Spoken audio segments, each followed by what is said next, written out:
بسم اللہ الرحمن الرحیم۔ محترم ناظرین، السلام علیکم ورحمۃ اللہ وبرکاتہ۔ الیکشن دھاندلی زدہ ہیں یا شفاف؟ مولانا راشد محمود سومرو نے بلاول زرداری کا مناظرے کا چیلنج قبول کر لیا۔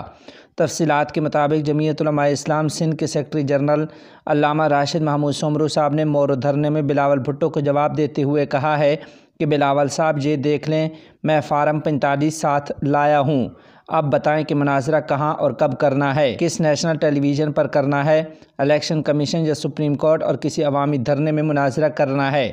بلاول بھٹو صاحب جلدی بتائیں، تاخیر نہ کریں۔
مولانا راشد محمود سومرو دامت برکاتہم عالیہ کا مزید کہنا تھا کہ ابھی گرمی دور ہے اور آپ پہلے ہی پسینے سے شرابور ہو رہے ہیں۔